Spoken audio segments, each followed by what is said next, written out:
Hello everyone. Today we will discuss about the fundamental duties as contained in the Indian Constitution. Indian Constitution did not contain the fundamental duties when it came into being. जब Indian constitution बना था तब इसमें fundamental duties शामिल नहीं की गई थी. Fundamental duties were added later through 42nd Amendment Act of 1976. Fundamental duties को कब ऐड किया गया? 1976 में 42nd Amendment करके. 42nd Amendment मीन्स 42वां संशोधन किया गया इंडियन कॉन्स्टिट्यूशन में, चेंज की गई इंडियन कॉन्स्टिट्यूशन में, और फंडामेंटल ड्यूटीज पार्ट 4A में शामिल किया गया फंडामेंटल ड्यूटीज को, और आर्टिकल 51A इसमें जोड़ा गया. was added to the constitution and provides for 10 fundamental duties of the citizens. और सिटीजन को 10 फंडामेंटल ड्यूटीज प्रोवाइड की गई. Article 51A says, article 51A में कहा गया है, it shall be the duty of every citizen of India. ये हर शहरी की, हर नागरिक की ड्यूटी होगी. क्या होगी? To avoid by the constitution and respect its ideals and institutions, the national flag and national anthem. To avoid by the constitution कहने का मतलब ये है कि हमें कॉन्स्टिट्यूशन में, कॉन्स्टिट्यूशन के दायरे में रहना है और कॉन्स्टिट्यूशन के हिसाब से चलना है. Because constitution is the supreme law of the land. Constitution जो है वो सुप्रीम लॉ है लैंड का, और कॉन्स्टिट्यूशन जो कहता है उस पे चलना है और इसकी रिस्पेक्ट करनी है. इसके आइडियल्स जो है, इसकी इंस्टीट्यूशंस जो है, जैसे नेशनल फ्लैग है, तिरंगा झंडा है हमारा, उसकी रिस्पेक्ट करनी है. नेशनल एंथम जन गण मन है, उसकी रिस्पेक्ट करनी है, और कॉन्स्टिट्यूशन की रिस्पेक्ट करते हुए कॉन्स्टिट्यूशन पर चलना है. ये हमारी फंडामेंटल ड्यूटी है हर सिटीजन की. Second, to cherish and follow the noble ideals which inspired our national struggle for freedom. और सेकंड हमारी फंडामेंटल ड्यूटी क्या है? to cherish and follow the noble ideals, कि जो हमारे नोबल आइडियल्स हैं, जिन्होंने स्ट्रगल फॉर फ्रीडम के लिए की है, जिन्होंने हमें शांति, पीसफुल और इंटरनेशनलिज्म, फ्रेंडशिप में रहने के लिए सलाह दी है, और जिन्होंने हमारे देश को आज़ाद किया है, उन के आदर्शों पर चलना है, और इसी तरह की स्ट्रगल हमें करते रहना चाहिए जिस तरह से उन्होंने की है. ये हमारी सेकंड फंडामेंटल ड्यूटी है.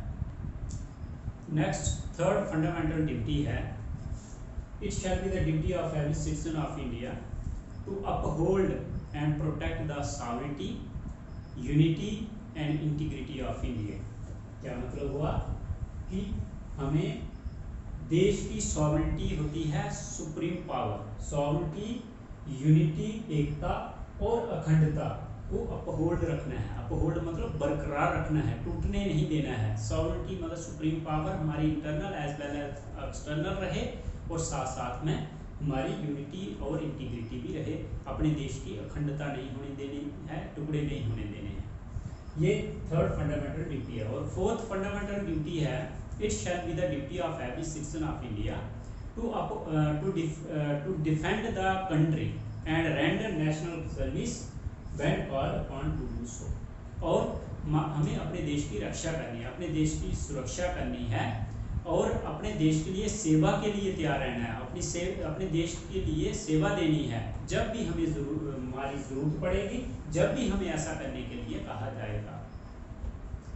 नेक्स्ट फंडामेंटल ड्यूटी है fifth, it shall be the duty of every citizen of India to promote harmony and spirit of common brotherhood. हमें आपस में हार्मोनी, एकता रखनी है, और आपस में मिलजुल कर रहना है, भाईचारा बनाए रखना है amongst all the people of India.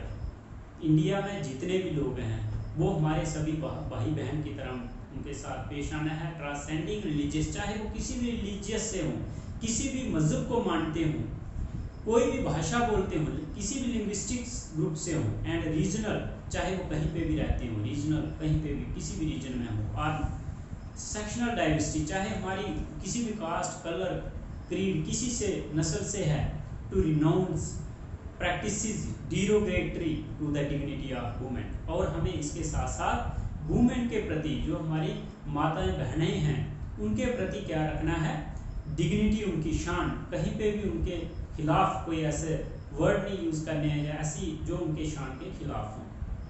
ये भी हमारी फंडामेंटल ड्यूटी है, जो फिफ्थ फंडामेंटल ड्यूटी थी।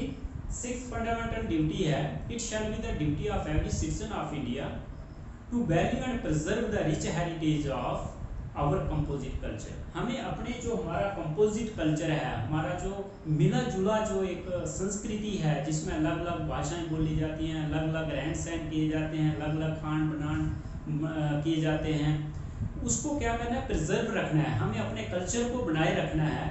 और साथ में जो हमारा कंपोजिट कल्चर की जो हेरिटेज है उसको भी हमें बरकरार रखना है।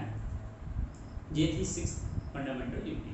उसके बाद नेक्स्ट फंडामेंटल ड्यूटी है 7 हमारी, it shall be the duty of every citizen of India to protect and improve the natural environment. ये हमें हमारी ड्यूटी क्या है कि हमें इम्प्रूव करना है, नेचुरल जो कुदरती जो प्राकृतिक इन्वायरमेंट है उसको भी बचाना है।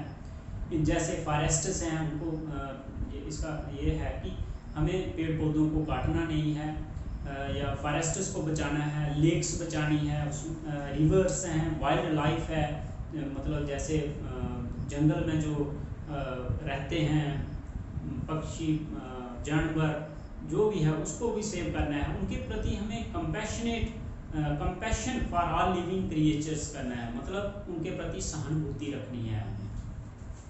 इसके अलावा इसके बाद है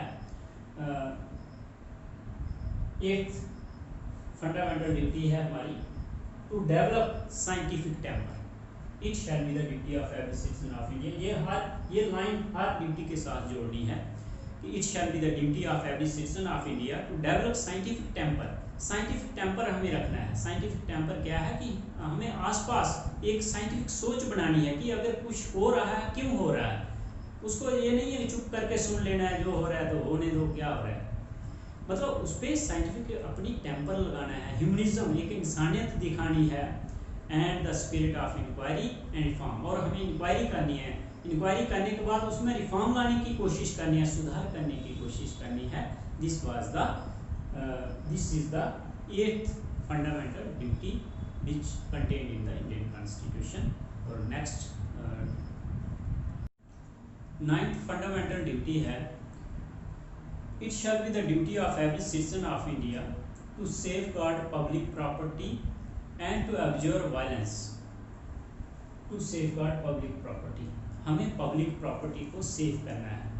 गवर्नमेंट की कोई चीज़ें हैं, जैसे स्कूल में बच्चे पढ़ रहे हैं, हॉस्पिटल में हैं, गवर्नमेंट की गाड़ियां हैं, ट्रेनें हैं, उनको सेफ करना है, मतलब उनको तोड़ना नहीं है, या कहीं टूटी हुई तो और उखाड़ देना है। एंड टू अब्जर्व वायलेंस, और वायलेंस से परहेज करनी है, हिंसा नहीं करनी है, लड़ाई झगड़ा नहीं करना है। This is the 9th fundamental duty. And 10th fundamental duty, it shall be the duty of every citizen of India to strive towards excellence in all spheres of individual and collective activity, so that the nation constantly rises to the higher levels of endeavor and achievement. To strive towards excellence मतलब हमें excellent रहना है, कोशिश करनी है कि excellent हम आए हर स्पेयर्स ऑफ लाइफ में, इंडिविजुअल की पूरी जिंदगी में कोशिश करनी है एक्सीलेंट आने की। एंड कलेक्टिव एक्टिविटी, और कलेक्टिव मिलजुल के काम करना है, so that the nation constantly rises, जिससे हमारा देश दिन दुगनी रात चुगनी तरक्की करे और हायर लेवल पे जाए। ये हमारी कोशिशें होनी चाहिए, ये हमारी 10th फंडामेंटल ड्यूटी है। और ये 10 फंडामेंटल ड्यूटीज़ थी जो मैंने आपको बताया कि 1976 में ऐड की गई थी article 51A of the Indian constitution में। नेक्स्ट एक और fundamental duty 11th fundamental duty was added in 2002 by 86th amendment act 2002।